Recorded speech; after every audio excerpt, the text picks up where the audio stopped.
युवाओं को, सारे के सारे तो तगड़े हैं, दबंग है। एक बार जोरदार ताली बजाइए अपने लिए, जोरदार ताली। आइए साथियों, एक गाना आपके बीच में 3 मिनट का। उधर भाई चंद्रशेखर जी, उधर मथुरा में हेमा मालिनी भाषण देने के लिए खड़ी हुई, ये सच्चाई है। जब हेमा खड़ी हुई तो मंच पर राजनाथ बैठे, मोदी जी बैठे, योगी जी बैठे, और एक माइक पड़ी जी भाई, और उसने बड़े जोर से आवाज लगाई, अरे बसंती इन कुत्तों के सामने मत नाचना। आइए जरा ध्यान से लगा के लगे। हाँ भाई, खड़ी ताली मार के, ये बड़ा काम कर रही है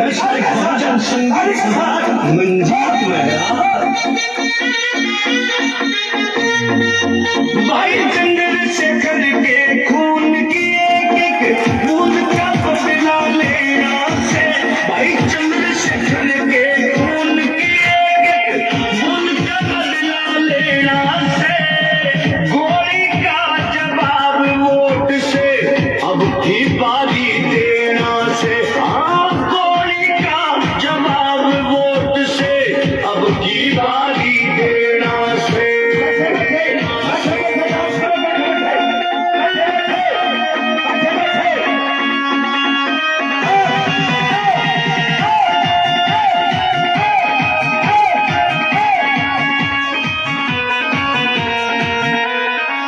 भाई चंद्रशेखर का कहना ईवीएम एक बारी हटा दे, 2024 में विरोधियों की जमानत जब्त करा दे। वोट से अत्याचार खरे ये, वोट से अत्याचार खरे ये, और जुल्म ना सहना से, गोली का जवाब वोट से अब की बारी देना से, गोली का जवाब वोट से अब की बारी देना से।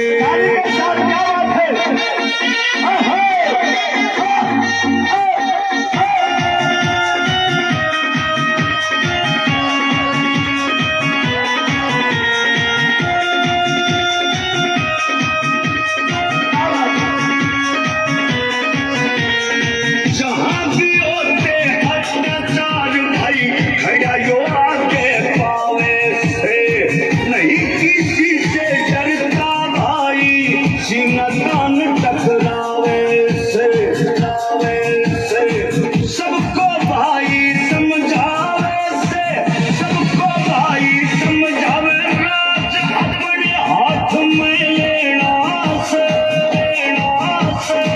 गोली का जवाब वोट से अब की बारी देना से, गोली का जवाब वोट से अब की बारी देना से।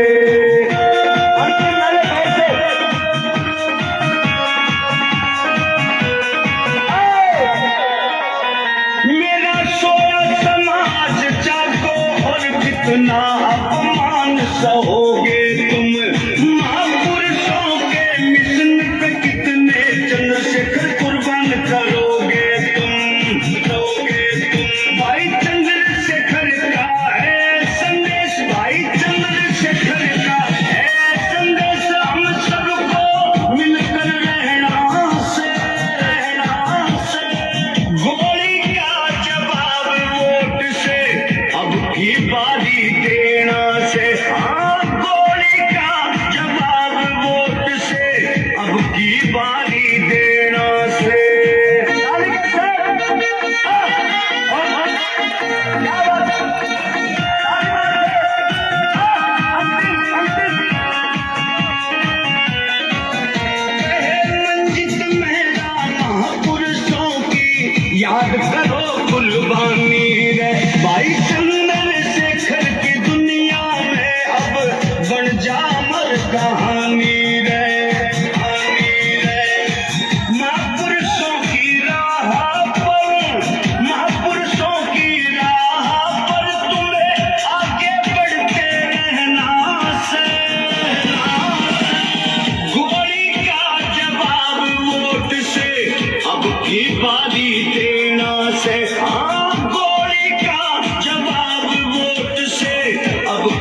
वाली देना से। भाई जो भाई चंद्रशेखर से प्यार करता है, गाना अच्छा लगे तो ताली बजा के अपनी जगह बैठ जाओ, एक साथ बैठ जाओ। सभी अपना अनुशासन को परिचय देते हुए, जैसे हम पहले बैठे, मेरी बेटी से दूर रहो थोड़ा।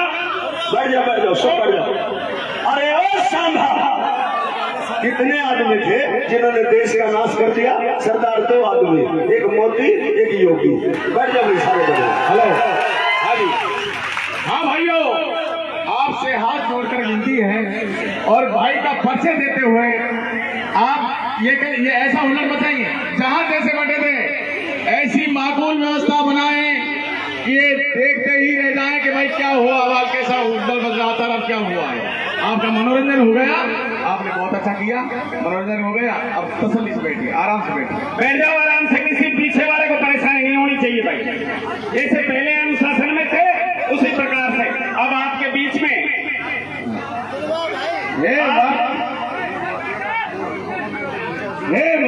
भाई को बुलाने से पहले वक्त तू मेरा एक काम कर दे, तू मेरा एक काम कर दे और हर घर में बाबा साहब अम्बेडकर रहा तो काशी राम अवश्य बना दे। तो मैं भाई को इन्हीं शब्दों के साथ आगाह कर रहा हूं और भाई आपके बीच में उपस्थित होंगे, आपके जनजन के लाडले हमारे हृदय सम्राट भाई चंद्रशेखर आजाद। भाई को देख करके आपके तन बदन में 70% खून हो जाता है। ऐसे भाई को नमन है, धन्यवाद है, सादर प्रणाम है। आप लोग बैठ दो, सब लोग बैठ जाओ, आप भी आ जाओ, जय हिंद।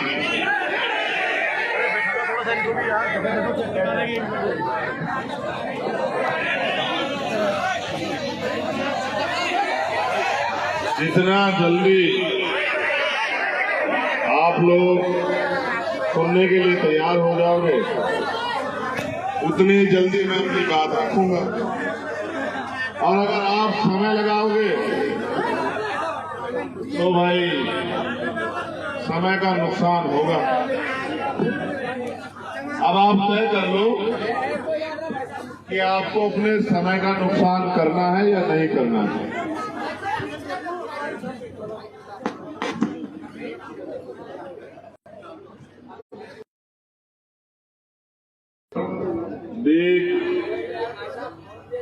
और नगर की ये ऐतिहासिक धरती,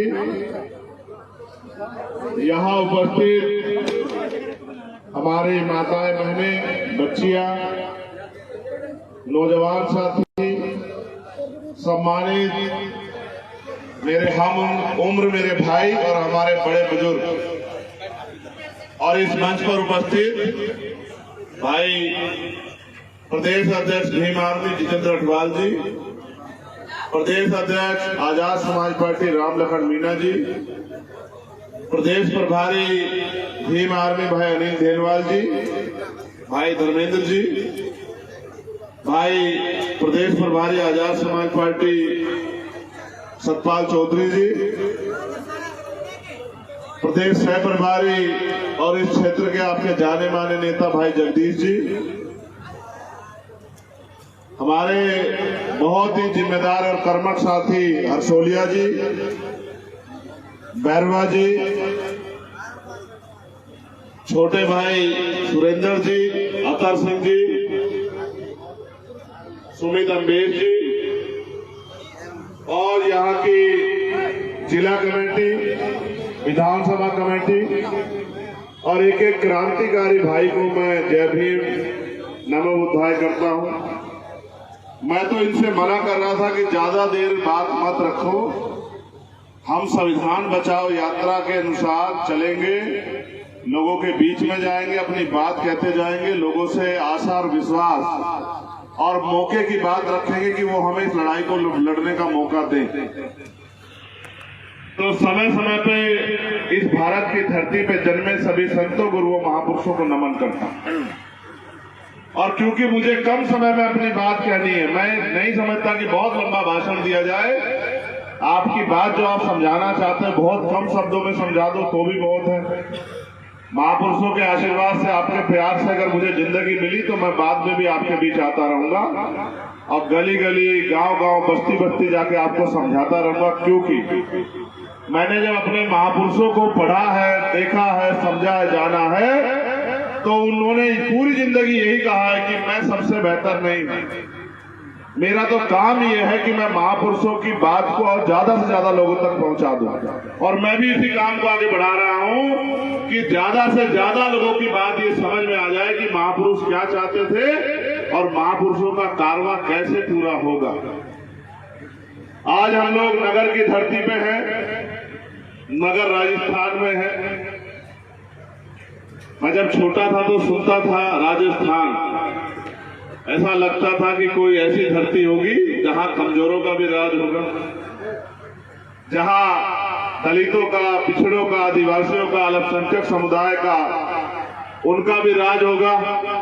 लेकिन जब जब मैं इधर आता हूं और देखता हूं कि राजवाज तो नहीं है। उनके हिस्से में यहां भी हुई है, जो मध्य प्रदेश में है, जो उत्तर प्रदेश में है, जो बिहार में है, बंगाल में है, जो दिल्ली में है और देश के हर उस जगह है जहां वो रहते हैं। और वो है ये कि उनके चेहरे पे बेबसी है, लाचारी है, उनके क्षेत्रों में तमाम तरह की समस्याएं हैं और ये तब तक रहेंगी जब तक उनके हाथ में राज नहीं आ जाता। राज कैसा, ये भी मैं बताऊंगा। दो बातें एक जगदीश जी ने कही, एक हमारे संचालक साथी ने आपको समझाने के लिए कही। जब जगदीश जी अपनी बात बता रहे थे भैंस वाली, तो उन्होंने आपको समझाया, और अभी जब हमारे साथी अपनी बात बता रहे थे वजीर वाली, तो उन्होंने समझाया। और मैं ये समझता हूं कि जनता नेता से ज्यादा समझदार होती। और मैंने सरपंच के चुनाव देखे, सारे सरपंच को गांव के लोग ये कहते हैं कि आप ही के साथ हैं, आप ही के साथ हैं, आप ही के साथ हैं। और जब चुनाव का रिजल्ट आता है तो पता लगा कि वो आप थे ही नहीं कोई।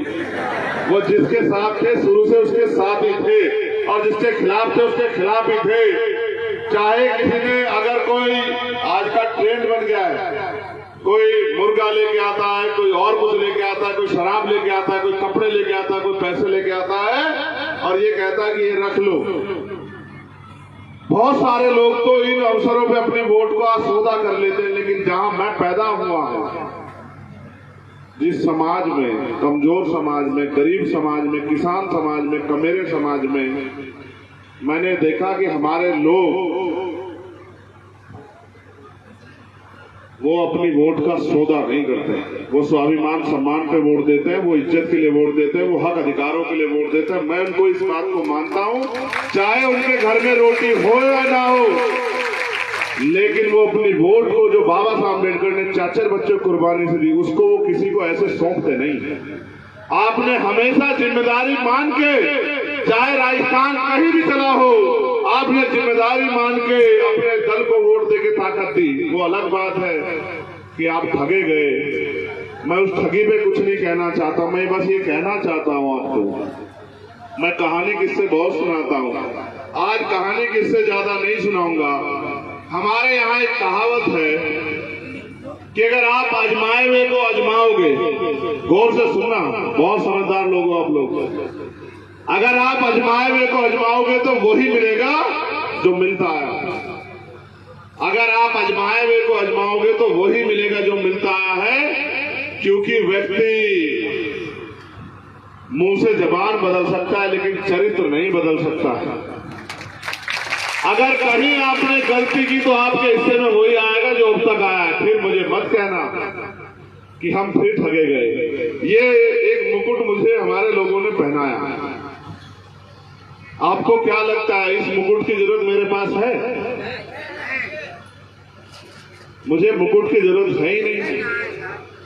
मुकुट तो मैं अपने समाज से कह दूं वो मुझे हीरे का बना के दे दे, लेकिन मैं ये बताना चाहता हूं कि इस मुकुट से मेरा भला हो सकता है, आपका भला नहीं हो सकता। अगर आप अपना भला चाहते हो तो मुकुट तो आप अपने पास रख लो, और मुकुट की ताकत जो है, मुकुट पहनाने वाली जो ताकत है वो आप मेरे हाथ में दे दो, फिर आप देखना कि कैसे आपके सबके सर पे मुकुट समझता।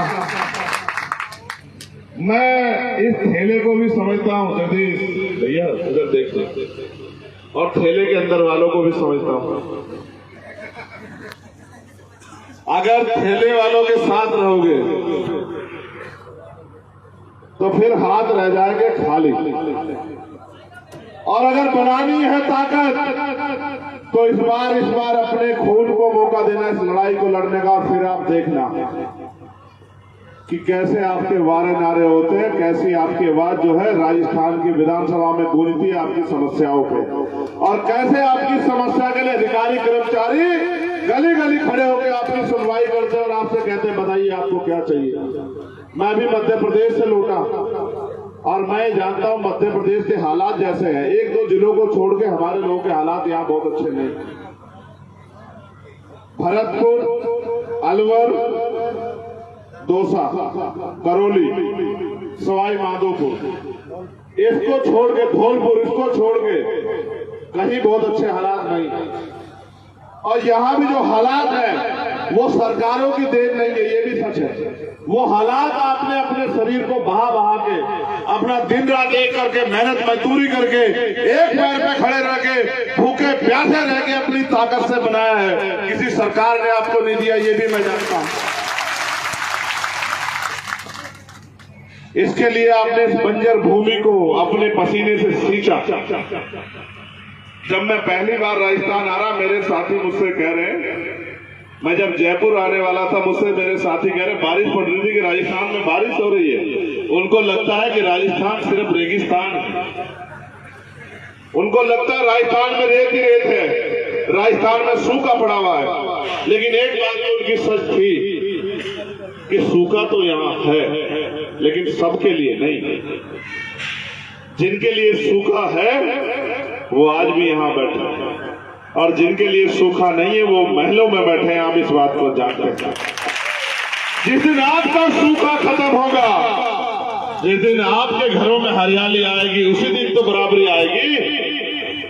जैसे ये मेरा शरीर है ऐसे ही ये राजस्थान है। आप ये सोचो, एक हिस्सा ताकतवर, एक हिस्सा कमजोर, कैसे आएगी बराबरी?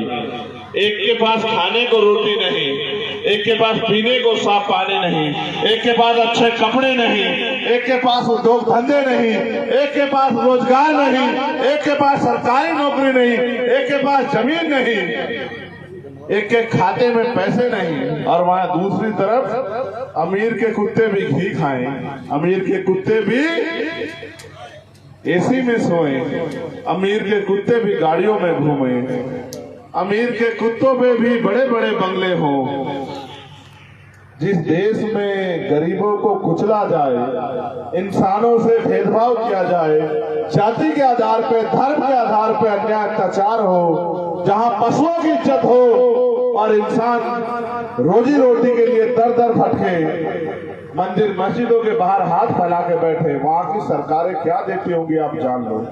हर साल चुनाव होते हैं, पहली बार चुनाव नहीं है आपके यहाँ पे, हर साल चुनाव होते हैं और नेता आपके बीच आते हैं, बड़ी बड़ी बातें करते हैं, बड़े बड़े वादे करते हैं। और अभी अभी तो मुख्यमंत्री जी ने, कल एक पत्रकार ने मुझे बताया कि यहाँ के मुख्यमंत्री जी ने बड़ी बड़ी घोषणाएं की और मुझसे कहा चंद्रशेखर जी क्या कहना चाहते हैं, मुख्यमंत्री इतना कुछ दे रहे हैं। मैंने उनसे पूछा कि पत्रकार साथी ये बताओ मुख्यमंत्री जी ने घोषणाएं कब दी करी? तो कहा अभी कुछ दिन पहले। तो मैंने कहा मुझे बताओ कि 4.5 साल में राजस्थान के लोग पलायन करके थे क्या यहाँ से? 4.5 साल मुख्यमंत्री जी नींद में थे क्या? 4.5 साल उनको यहाँ की जनता क्यों नहीं दिखाई दी? अब चुनाव आया तो अब आप गैस सिलेंडर कम दाम पे ले लो, है? क्या कहो?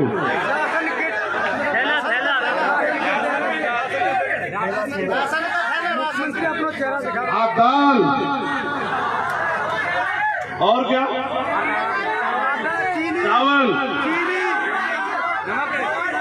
नमक रुक जाओ, बहुत अरे प्रचार हो रहा उनका, छोड़ो। सुनो, दाल चावल नमक, इसका मतलब क्या है समझो मेरे लोगों, कि वो आपकी हैसियत दाल चावल नमक जैसे मजदूर की मानते हैं अपने आगे, ये बात समझो मेरे लोगों। अगर वो आपकी हैसियत मानते हैं अधिकारों को मांगने वालों की, वो आपकी हैसियत मानते हैं रोजगार मांगने वालों की, वो आपकी हैसियत मानते हैं स्वाभिमान सम्मान से जीने वालों की, तो वो आपको वो देने का प्रयास करते। वो आपको दे क्या रहे हैं? दाल चावल आटा नमक। सरकार चाहती कि आप उनका नमक खाओ, नमक हरामी ना करो। मोबाइल, सुनो, ये तो सच है कि हमारे लोग ईमानदार बहुत हैं, लेकिन मैं आपको बस ये बता देना चाहता हूं, गौर करना इस बात को। नहीं समझोगे तो नहीं समझ पाओगे सरकार क्या होती है। सरकार होती है एक लोक कल्याण समिति, जिसको जनता चुनती है। जनता अपने लोगों के बीच में से एक व्यक्ति को चुनती है, विधानसभा के चुनाव में जिसको विधायक कहते हैं, और लोकसभा के चुनाव में एक व्यक्ति को चुनते हैं जिसको सांसद कहते हैं, और उनके समूह का नेता बनता है मुख्यमंत्री जो विधानसभा में होते हैं, और दूसरों के समूह का नेता बनता है प्रधानमंत्री। इन सबका काम क्या होता है? इनका काम होता है जो टैक्स जनता दे रही है, उस टैक्स का पैसा जो इकट्ठा होता है, जिसको हम लोग कोष कहते हैं, राजकोष कहते हैं, प्रदेश का कोष कहते हैं, उस पैसे का वितरण करना सरकार का काम होता है। गौर से सुनना, कभी भूल जाओ तुम लोग। मेरी बात समझ आ रही है? देखो, जनता टैक्स देती है या नहीं देती है? पता है नहीं पता आपको? चलो मैं और समझाता हूँ, डीपली सुन लो। नगर के लोगों, आपको समझ आना चाहिए वरना ठगे जाओगे। आप एक पेन से लेके और कोई भी सामान खरीदो, अब तो दूध पे भी दही पे भी टैक्स हो गया है, हर चीज पे टैक्स लगता है। वो टैक्स का पैसा जाता कहाँ है? टैक्स किसे कहते हैं? टैक्स भी कई तरह के होते हैं।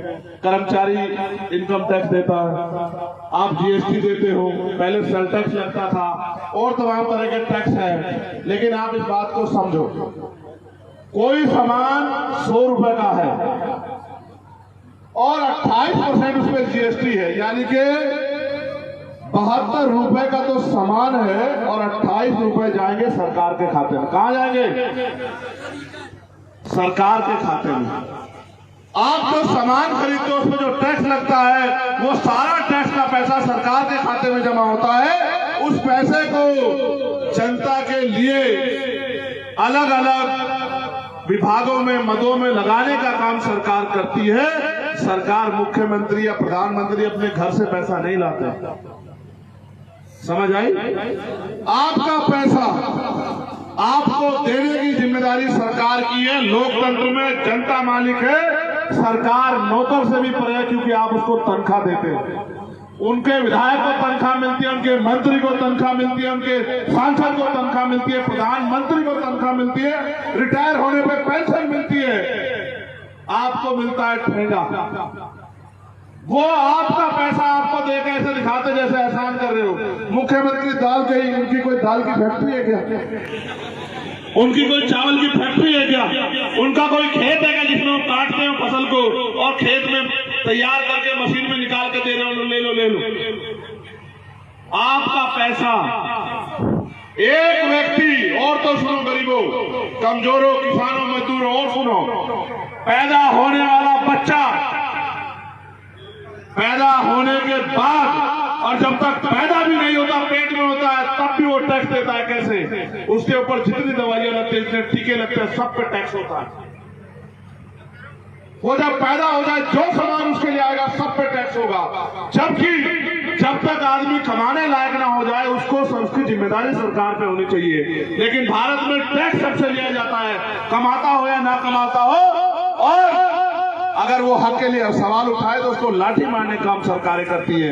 आप ये समझ लो, आप सब लोग टैक्स देते हो।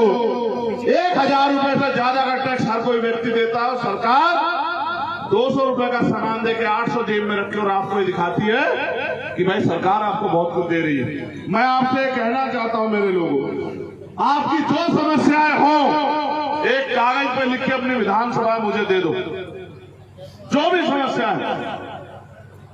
और ताकत बना लो, अपना विधायक जिता लो, अपने विधायकों की संख्या बढ़ा लो और मुझसे एफिडेविट ले लो कि आपकी एक एक समस्या को अगले 6 महीने में हम लोग खत्म कर देंगे।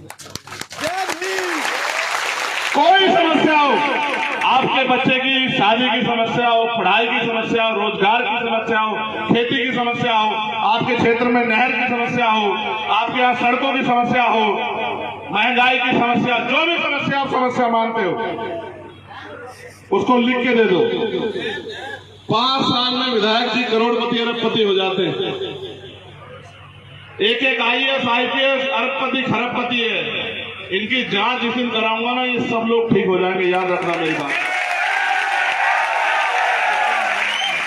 एक आदमी की जांच होगी। अभी इसलिए नहीं कहता ये मेरे पीछे पड़े रहते हैं कि ये आदमी आ गया। और सिर्फ यहां के नहीं, राजस्थान के जहां जहां हमारा संगठन है, सब लोग जानते हैं कि इस आदमी को मौका मिल गया और ये अपने पैरों पर खड़ा हो गया तो फिर गरीब इस देश में हाथ नहीं फैलाएंगे किसी के सामने। बस ये लड़ाई है उनकी भी। आप ये जानते हैं मुझे यहां से विधायक MP नहीं बनना है। मैं जहां पैदा हुआ वहां 403 सीट विधानसभा की, आपके यहाँ 200 है, आपसे दुगनी। मैं जहां पैदा हुआ वहां लोकसभा की 80 सीटें हैं, आपके यहाँ 25 सीटें हैं। मगर मैं आपका खून हूं, आपका दुख मेरा दुख है, आपके आंसू मुझे तकलीफ देते हैं। जब यहाँ जुल्म होता है, जाति होती है, जब यहाँ इंद्र मेघवाल को मटके छूने पे मारा जाता है, जब जितेंद्र मेघवाल को नौजवान जो है मुझे रगड़ने पे मार दिया जाता है, कार्तिक भील को मार दिया जाता है समाज की लड़ाई लड़ने पे, ओम प्रकाश रैगर अपने पिता का सम्मान नहीं बचा पाता तो वो फांसी, वो सुसाइड कर लेता है। बहन तोला गुजर को रेप हत्या करके मार दिया था। यहाँ पहाड़ी के पास जो है अन्याय हुआ। जब ये अन्याय होता है तो फिर मुझे तकलीफ होती है कि मेरे होने का क्या फायदा अगर मैं अपनी माँ बहनों के आंसू ना पूछ पाऊं। वो लाखों महिलाएं, वो लाखों माएं, वो लाखों बहनें उम्मीद करती होंगी कि कोई तो आएगा जो उनके आंसू पूछेगा। यहाँ के नेता बहुत सारे हैं। एक नेताजी को मैं कल, मेरे साथी अनिल जी सुना रहे थे मुझे कि नेताजी बड़े भाषण दे रहे हैं। भाषण कोई ऐसे नहीं देता है, जिसकी कुर्सी को मुझसे खतरा है वो बहुत भाषण देता है मेरे खिलाफ। और यहाँ के नेता पूछते हैं चंद्रशेखर यहाँ क्यों आते हैं, मैं उनको यही बताता हूँ कि चंद्रशेखर यहाँ इसलिए आते हैं क्योंकि तुम तनखैये नेता इस समाज का भला नहीं कर सकते।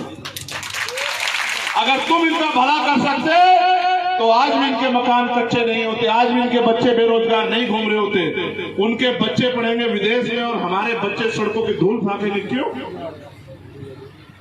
उनके वो रहेंगे दिल्लियों में कोठी बना बना कर, आप रहोगे कच्चे मकानों में। क्यों? उनके यहाँ 4 टाइम जो है 4 लोग खाना फेंकेगा और आप पेट पे हाथ मार के फेर के सो जाओगे पानी पी के कह के कि मेरा पेट भर गया। क्यों? हमारी माताएं बहनें दूसरे खेतों में काम करेंगी अपना पेट पालने के लिए, अपना घर चलाने के लिए, तब जाके हमारे घर में रोटी आएगी। इसको बराबरी कहते हैं? ये बराबरी है? नहीं, बराबरी तब आएगी जब वो सुविधाएं, वो सुख, वही सम्मान का जीवन आपको भी मिलेगा जैसा ताकतवर लोगों को मिल रहा है। और वो तब तक संभव नहीं है, ये भी याद रखना। 1 मिनट रुक जाओ ताली बजाने से पहले। जब तक आप अपने हाथ में राजनीतिक सत्ता नहीं लोगे। आप मुझे बताओ, वोट आपके पास है या नहीं, ये बताओ। तो राज किसका होना चाहिए, ये बताओ। जब वोट आपके पास है तो राज दूसरों का क्यों है, आप ये बताओ। वोट आपका, राज उनका, तो भैया फिर वही मिलेगा जो मिलता है। और अगर वोट आपका, राज भी आपका, तो वही मिलेगा जो आप चाहोगे।